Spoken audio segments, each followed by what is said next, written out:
everyone. Can everybody hear me out there? You guys hear me inside? Great. Look, there's I'm sure you guys can hear me right here without the microphone. My name's John. I'm one of the trainers here at Wild Arctic. Welcome to our Inside Look weekend here at SeaWorld. For some of you, has anyone been to an Inside Look program at SeaWorld before? Show of hands. Some of you have. We do these periodically.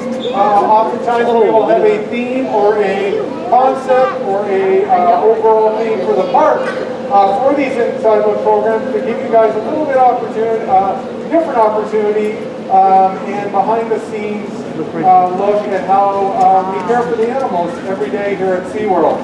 The theme that you guys will be seeing all over the park today, I'm sure you've been to some other areas already. Some of you may have just moved right down from the Northern Otters right next door. That theme being connections. Now that's a very broad term, whether it's people, animals, when we refer to that, connections comes in all types of sessions, interactions, whether it's trainers, whether it's guests. We're going to talk a little bit about that today. Before we do, I'd like to introduce some of the animals you guys are looking at right now. Wild Arctic, right here at the Beluga exhibit, is home to 3 of our beluga whales. Way down there on the look at the fish there. Our 38-year-old female Allua. Right next to her is our 19-year-old male Klondike. And last but not least, this big guy right over here with Kathy, his name is Ferdinand. This beluga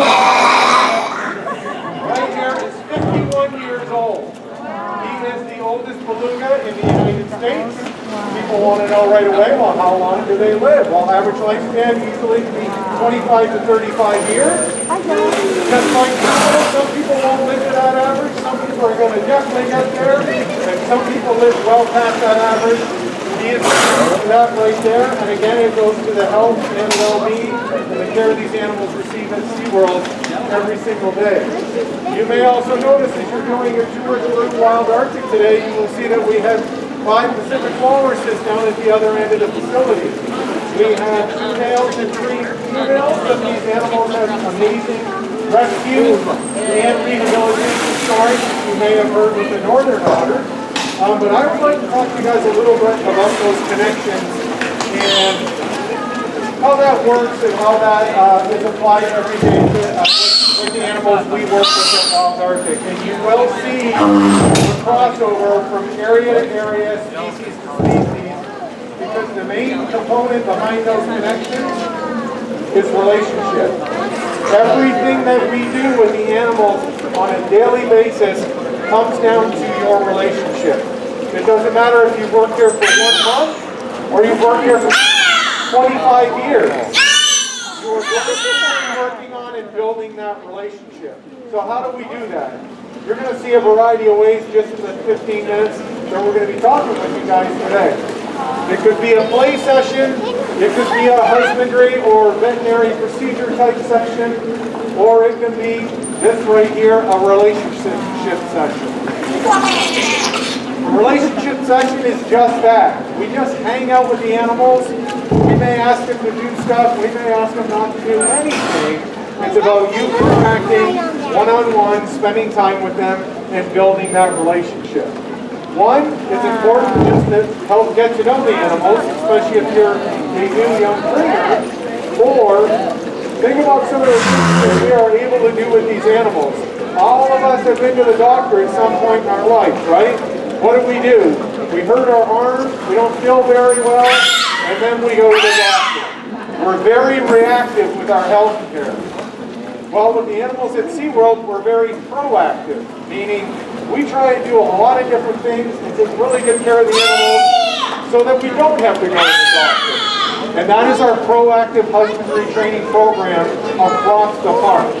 It takes different forms for different species, but in general, we can collect blood samples, urine samples, fecal samples. We can ultrasound the animals. We can x-ray the animals. All these procedures are things that we've been able to train the animals to do with the trainers and with the veterinarians. The only difference is we go to the doctor, we bring the doctors to the animals. The vets come out, do daily, weekly, monthly sample collection, examinations. So we're always trying to be ahead of the game. One of the reasons that guy's 51 years old. These guys have better health care than we do, literally. So again, alongside those connections, in addition to the husbandry training, is you can see that Julie here is doing what we call a fluke present. That's exactly how we collect a blood sample from a beluga whale. The lobes on the end of their tail are called flukes. There are veins that run along that. Just how we get a blood sample taken in our arm. These guys, we get a blood sample taken right from their tail. Klondike's a big whale. We can't make him do anything. We can ask. So Julie asks him to lay out and present his tail flukes. If he wants to, he'll do it. If he doesn't want to, not a big deal. What do we do when the animals don't want to do what we ask? Nothing. We move on to something else. We try and help them understand what it is we're asking. We'll try and back it up and do a smaller step. The neatest thing about their husbandry program is they are voluntarily participating. They will roll over like Ferdinand is doing right now. They will present their tail flukes like Klondike just did. And if they don't want to, big deal. We'll try it again later today. We'll try it another day. And that's a big part of your relationship building with the animal. As you start to get to know them better and you build that relationship, you're also building trust. So the veterinarian comes by and they're not too keen on that. They are trusting their trainer. I know we've worked on this a lot. I trust you, and we're going to work through this together. So that's a huge part of the connection part between the trainer and the animals that you work. And it doesn't matter what species it is the same across the board. Now there's another type of connection that involves you, the guests. There are a variety of ways at SeaWorld that people can get closer to the animals. And that provides you guys an opportunity to have a small connection, whether it's a dolphin, a pilot whale, a beluga whale, a sea lion. It gives you guys an opportunity to get a little bit closer and learn something that you might not have known about these animals. Now what a lot of people don't realize is that these animals at SeaWorld, Ferdinand's 51 years old, they are very well taken care of, they are very healthy. What a lot of people don't know is it's their wild counterparts that are having issues. Pollution, boat traffic, a lot of noise, and who's creating all those issues in the ocean? We are, right? So one of the things we are able to do is offer people experiences to get closer, learn a little bit more about the animals, and that automatically usually makes people care a little bit more about the animals and want to learn more about their counterparts in the wild. We do a lot of research at SeaWorld and give researchers direct access to our animals because they can't get that access out in the wild, and they'll learn things with our animals from that research that they can apply out to the wild to help some of those species. There are a lot of animals in the wild right now that are on the endangered species list. What does that mean? The endangered species list means if that population keeps going in the direction that they're going, that population is going to go extinct. And I'm pretty sure nobody wants that, right? So our animals here are really our ambassadors for their species. So I've talked a lot about husbandry and relationship and trust and all those things that we build with the animals every day. There's a whole other side of different things that we do. We train brand new, what we call novel behaviors.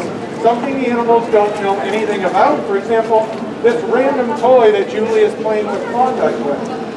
6 months ago, he might not have known what that object was. He might be a little hesitant, like, hey, what is that?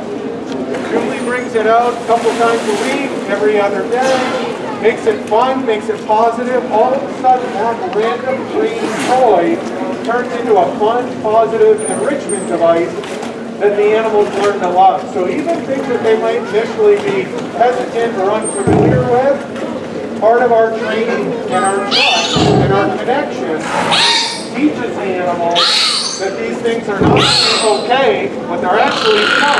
And that's how some of these random toys they start to get a lot of use out of them. I have a lot of fun with them.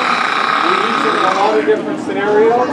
So enrichment is also a very huge part of our connection with the animals. To you guys, these three belugas may all look the same, sound the same, but they have three very different personalities. Just how we're all very different, they are all very different as well. So what Klondike enjoys I was going to say maybe different, it is very different than what Allua or Ferdinand enjoys, and vice versa. And that may be toys, that might be enrichment items, that may be training opportunities. So all these things do help keep things variable for the animals. That is another thing that is very key throughout the day. We come out here 10 times a day, sometimes we may come out 15 times a day. One of the number one things we try and provide these animals with every day is variability. Because guess what? They can get bored just like we can. So we're always looking for new and novel objects, new and novel behaviors, new and novel opportunities for the animals to participate in. Just you guys being at the underwater viewing area down there throughout the day, you will see at times, sometimes the animals won't care and they'll just cruise right on by. Other times, they are very into it, they want to interact with you guys, and that's them making that choice about what are they in the mood for at that time, and what is it that they would like to participate in. So basically, folks, every session that we do is going to be different for these guys, and that's where the variability comes in. It is very important. That's why husbandry, exercise, relationship sessions, we just keep mixing it up throughout the day. Again, some of these things we've been talking about, keep it in the back of your mind, because when you go to other areas, you're going to hear very similar topics, or you're also going to see how some of those things apply to other species out and around the park. I'm going to go ahead and step off the mic, folks. We're just going to keep playing here for a few minutes. If you guys have any questions, just shout it out or raise your hand, and I'll be more than happy to answer anything we can. Thanks for coming out, folks. Have a great day.